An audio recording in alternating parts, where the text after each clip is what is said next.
কীভাবে মানে কীভাবে যাচ্ছি, কোথায় যাচ্ছি সব তোমাদের সাথে শেয়ার করবো। আশা করি ব্লগটা ভালো লাগবে। ভালো লাগলে অবশ্যই লাইক, সাবস্ক্রাইব আর কমেন্ট অবশ্যই করবে, জানাবে। সব ইনফরমেশনগুলো শেয়ার করার চেষ্টা করবো। বাই দ্য ওয়ে, আমরা এখন চলে এসেছি কলকাতা স্টেশন। কলকাতা স্টেশনের সামনেই দাঁড়িয়ে আছি। আর আজকে আমরা যাচ্ছি, আজকে ডেট হচ্ছে 9 মে। আজকে আমাদের নতুন যে সিএম হবেন উনি শপথ নেবেন। তো আমরা ভেবেছিলাম একটু ভিড় ভাট্টা থাকবে প্রচণ্ড, কিন্তু দেখলাম রাস্তা বেশ ফাঁকা। আমরা 1 ঘন্টা আগে পৌঁছে গেছি। আমাদের 9টার সময় ট্রেন। তো চলো আমাদের সাথে, ট্রেন দেখাবো, প্লাস কী ট্রেনে যাচ্ছি সেটাও বলবো। চলো দেখতে থাকো। আমরা রিসেন্টলি শান্তিপুরে একটা রিসর্টে গেছিলাম। তো জানি না তোমরা সবাই দেখেছো কি না। যদি না দেখে থাকো, ডেসক্রিপশনে দেওয়া থাকবে, লিঙ্কটা দেখে নিও।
আর ট্রেনটা মোটামুটি এরকম, পরে তোমাদের ট্রেনটা ভালো করে দেখাচ্ছি। এটা আমাদের সিট, এখানটা। আমাদের ট্রেন ছেড়ে দিল, এখন পাক্কা 9টা 5 বাজে, একদম ঠিক টাইমে ছেড়েছে। ট্রেনের কাজটা ভীষণ হেজি, নোংরা, ভালো পরিষ্কার দেখা যাচ্ছে না। আমরা শক্তিগড় পেরিয়ে গেছি, আগে যাচ্ছিলাম দিয়ে আগে যাচ্ছি চেয়ারখানা। এটা হচ্ছে চেয়ারখানার ভেতরটা। আর এই দিক থেকে যদি দেখাই,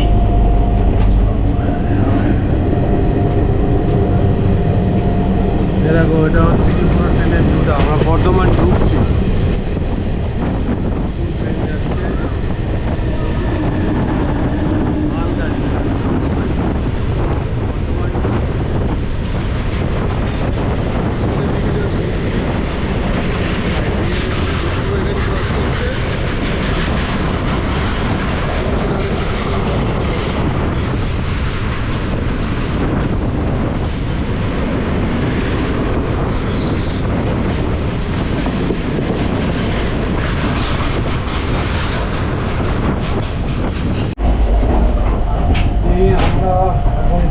হচ্ছে গিয়ে বর্ধমান, দেখাচ্ছি হচ্ছে বর্ধমান ঢুকছি। মোটামুটি যদি বলি 11টা, একটু বোধহয় লেট আছে, লেট চলছে গাড়ি, কিন্তু 11টায় জাস্ট ঢুকলো।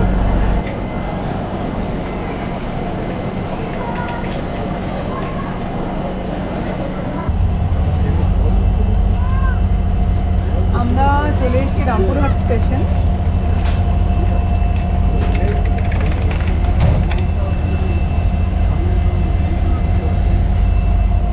আর এখানে একটাই প্রবলেম হচ্ছে যে ট্রেনে জলই ওঠেনি। আমরা সেই স্টেশন থেকে জল নিয়ে এসেছিলাম, সেটাই চলছে এখন। এখন মোটামুটি ফারাক্কা ব্যারেজের সামনে সামনে চলে এসেছি। দেখা যাক ফারাক্কা ব্যারেজটা কতক্ষণে আসে। এখন ফারাক্কা ব্যারেজের সামনের দিকটা, ফারাক্কা ব্যারেজে ঢোকার আগের মুহূর্তটা।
উঠেছি। এখানে দেখো জল ছাড়া হচ্ছে বোধহয় ফারাক্কাতে, প্রচুর জল দিয়ে হচ্ছে। আর এই হচ্ছে কিছু জায়গা। এই দেখো জল ছুটছে, জল বেরোচ্ছে, প্রচুর জল ছাড়া হচ্ছে, প্রচুর জল। এই হচ্ছে এটা হচ্ছে কি পুরো ফারাক্কা সকালবেলাটা।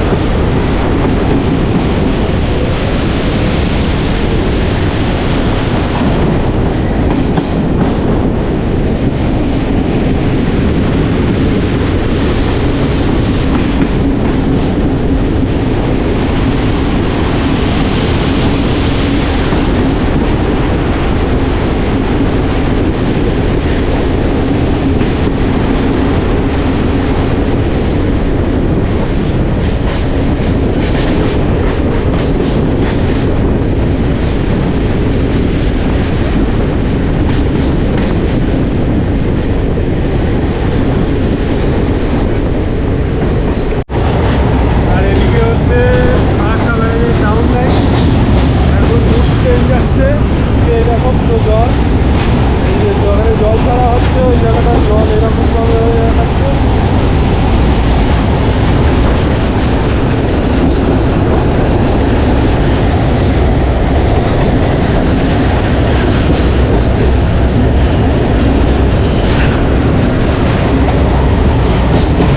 আর এই লাইনের ওপাশটাই হচ্ছে গিয়ে ব্রিজ, যেটা দিয়ে বাস, মোটর ভেহিকেল, এনি সব যাতায়াত করে। আর এইটা হচ্ছে কি দূরের ভিউটা, ওইটা নতুন ব্রিজ যেটা তৈরি হচ্ছে ফারাক্কার ওপর, এটা।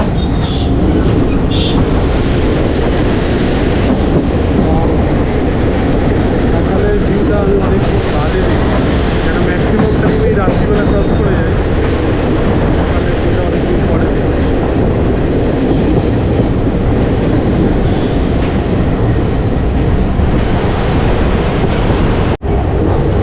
আর এইদিকের ভিউটা হচ্ছে ঠিক এরকম। আমরা শেষের দিকে চলে এসেছি ব্রিজটা।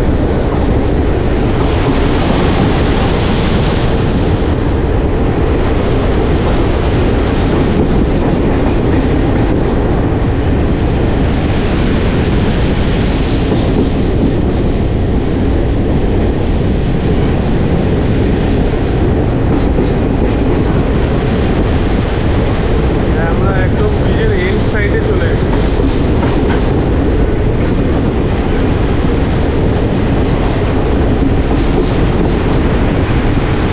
এই সামনে হচ্ছে কি ব্রিজের এন্ড হয়ে যাচ্ছে,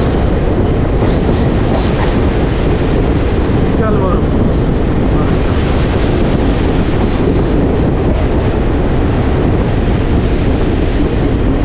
পরিচিত একটা ফারাক্কা বিশাল বড় ব্রিজ আমরা ক্রস করে এগিয়ে চলেছি। সাথে দেখতে থাকো আমাদের ব্লগ, এই সুন্দর ট্রেন জার্নি।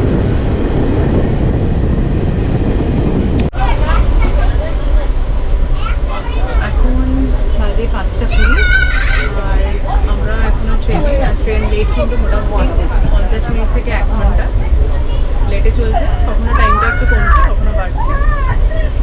ট্রেনটা মোটামুটি পরিষ্কার, আর এখানে এরকম যেরকম চার্জিং সকেট থাকে সেগুলো রয়েছে।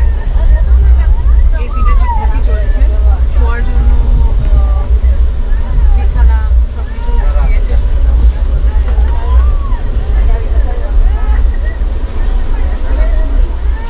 বালিশ, কম্বল সবই প্রোভাইড করেছে।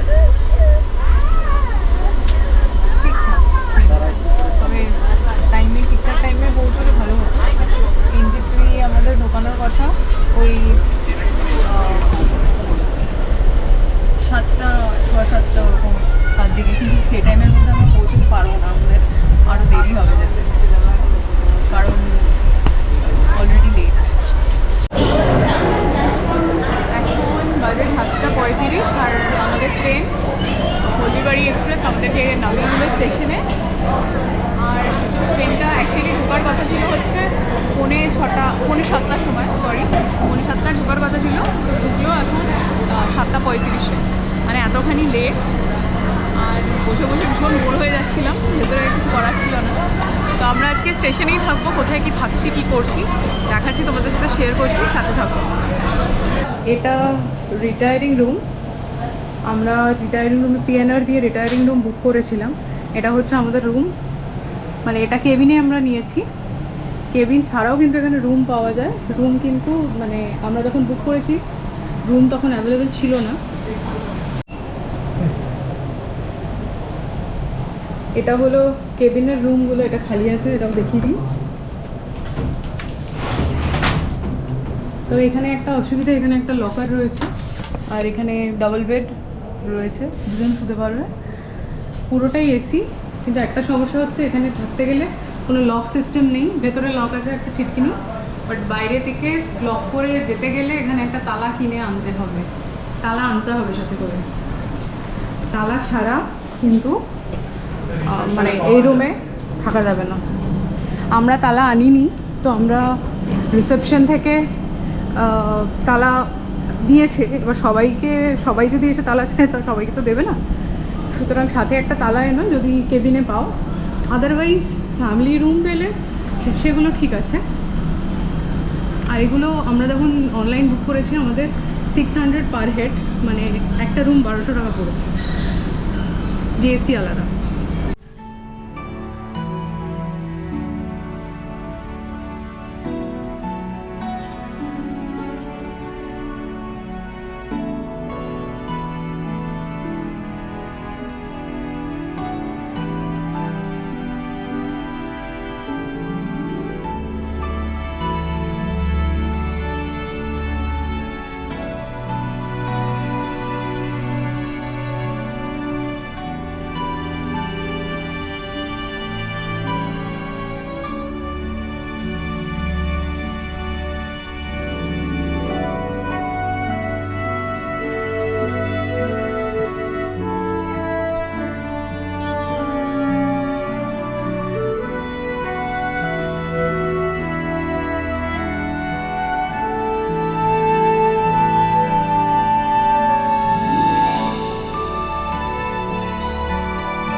আমরা রাস্তায় একটু দাঁড়ালাম, এখানে সামনের ভিউটা দেখো কি সুন্দর, দারুণ লাগছে।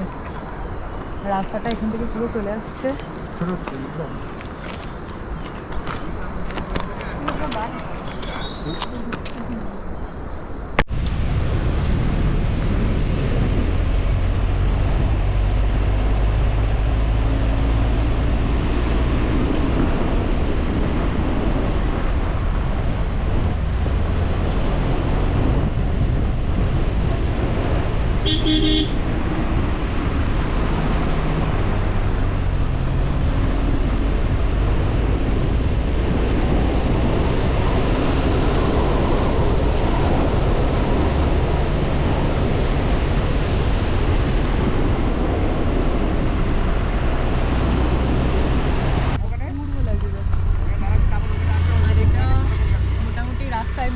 রাস্তায় পড়ছে এই জায়গাটা।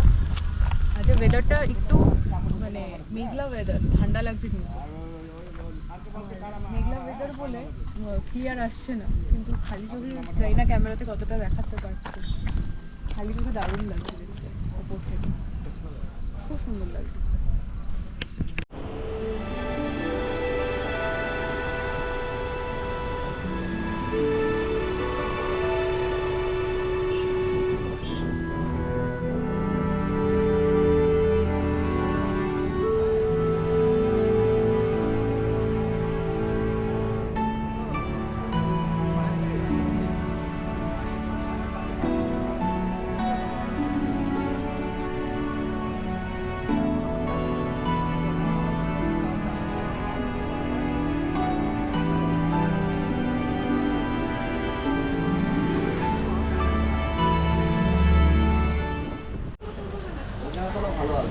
এখানে সামনেটায় দেখো I love Mirik view point রয়েছে, মানে ওখানে আই লাভ মিরিক রেখে অনেকেই ছবি তুলছে। আর তার সাথে এখানে একটা কিছু জায়গা রয়েছে যেখানে আমরা দাঁড়িয়ে রয়েছি, সেখান থেকে অসাধারণ লাগছে দেখতে। আর এখানে রোডটা দেখো, জাস্ট গাড়িটা যাচ্ছে, খেয়াল করো কীরকম ভাবে নামছে, বেশ অনেকটা কিন্তু উঁচু রাস্তা, আস্তে আস্তে স্লিপ হচ্ছে যত উপরে উঠছে।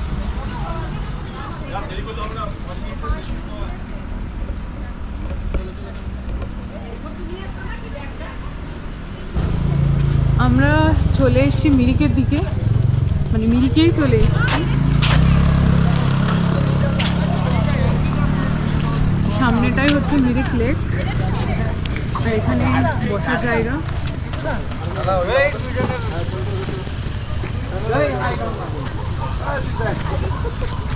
এখানে কিন্তু বেশ ঠান্ডা লাগছে এখন, পরবো।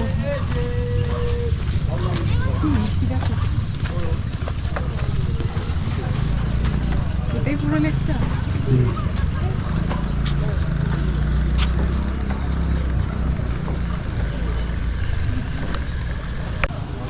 এখানে যে ব্রিজটা রয়েছে, আমরা এখন ব্রিজটার উপরে যাচ্ছি। ব্রিজের উপরে থেকে লেকের ভিউটা আরো ভালো আসবে। পুরোটা লেক, আর ডান দিকে হচ্ছে পাইন ফরেস্ট সামনে।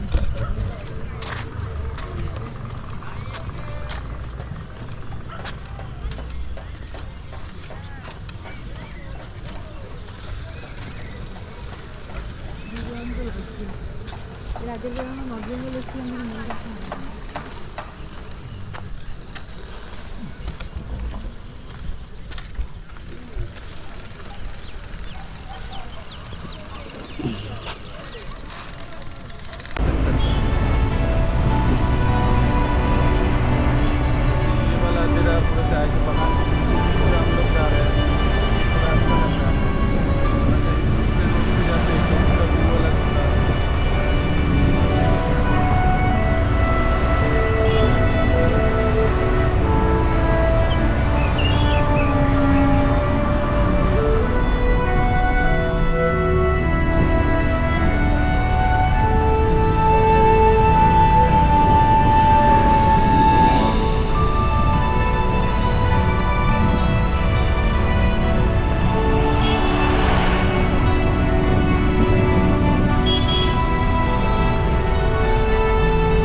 এখন রয়েছি গুডরিকের চা বাগানে। এখান থেকে ভিউটা দেখে আমরা বেশ নামলাম, খুব সুন্দর লাগছে দেখতে।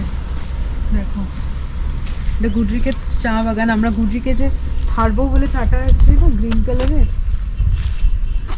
ওখানে গুডরিক থারবো লেখা ছিল। মেবি এখান থেকেই হয়তো হয় সেটা।